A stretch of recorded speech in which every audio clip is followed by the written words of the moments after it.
Welcome to this Smith+Nephew digital education module on abnormal wound healing. This forms part of a series of modules you can access to develop your knowledge and understanding around wound care. Today we will be discussing abnormal wound healing. By the end of this module, you will be able to recall the process of normal healing and when and why wounds fail to heal.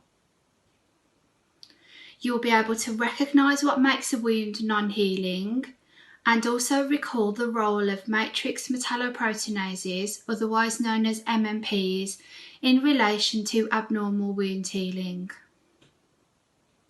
And lastly, you will be able to recognise the role of assessment in optimising wound care.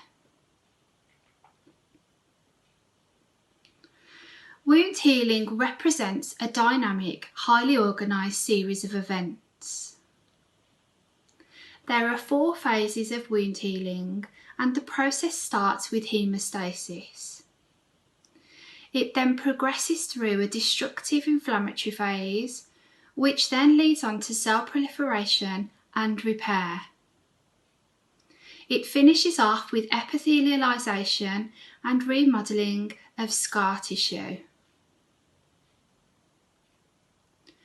The normal process can be interrupted at any stage and is vulnerable to a variety of intrinsic and extrinsic inhibitory factors. The majority of wounds do go on to heal normally, but in some wounds the normal healing process is interrupted or halted. Wound healing involves the interaction of matrix components, different cell types and biochemical factors, including proteases and protease inhibitors, cytokines and growth factors. This image takes you through each stage of the inflammatory process. It is here where wounds get stuck due to abnormal wound healing. Firstly, bacteria and other pathogens enter the wound. Platelets then release blood clotting proteins to stem any bleeding. Mast cells secrete factors which controls vasodilation and vasoconstriction, and as a result, blood plasma and other cells increase. Neutrophils arrive at the scene of the injury, which secrete factors that kill and degrade pathogens. Along with macrophages, neutrophils remove pathogens by phagocytosis. Finally, macrophages secrete hormones called cytokines that attract immune system cells to the site and activate cells involved in tissue repair. This inflammatory response continues until all foreign material is eliminated and the wound is repaired.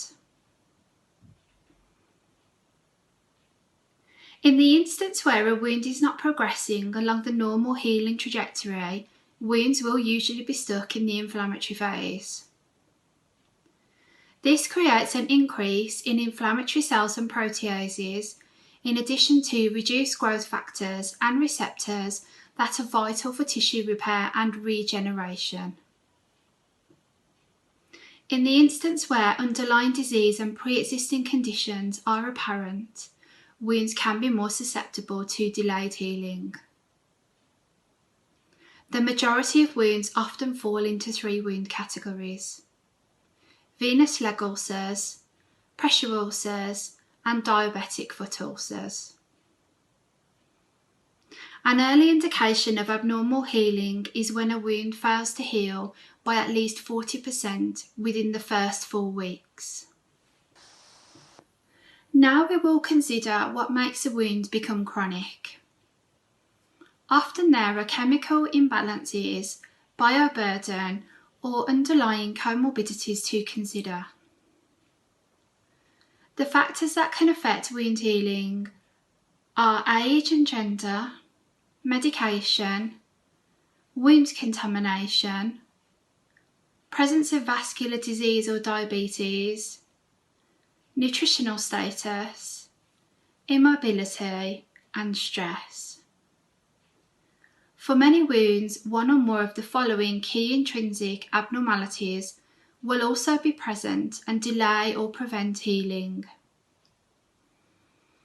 These are ischemia, infection, and abnormal or persistent inflammation. An holistic assessment will ensure that these factors are minimised to ensure good clinical outcomes. So how do MMPs affect healing in chronic wounds? Stalled wounds share common features including excessive levels of pro-inflammatory cytokines and proteases. These wounds are also susceptible to persistent wound infection, which can also impact on wound healing. An early indication of abnormal healing is when a wound does not see progress within the first 4 weeks. The most important element of the initial wound assessment is mapping and measuring the wound. Changes in wound size during the initial phase of healing have been shown to be a potential indicator of the wound's response not only to the current treatment but also how it will go on to heal. In terms of managing the chronic wound, there are 3 key elements that need to be considered in order to optimise wound healing. These are to maintain a moist wound healing environment, reduce microbial bioburden, and lower protease and free radical activity.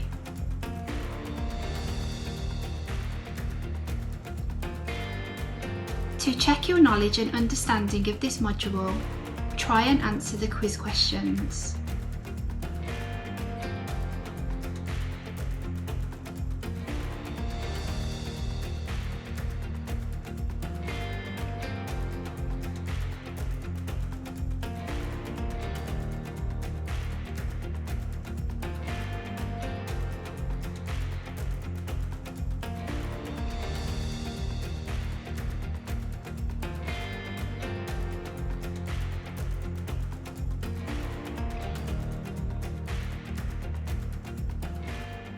Du har nu gennemført dette Smith+Nephews Wound Club Online modul. Vi håber, du kan bruge det, vi har vist i dag i din daglige sårbehandling. Klik på linket i beskrivelsen for at modtage dit certifikat. Tak fordi du så med i dag. Husk at se vores andre moduler om sårbehandling.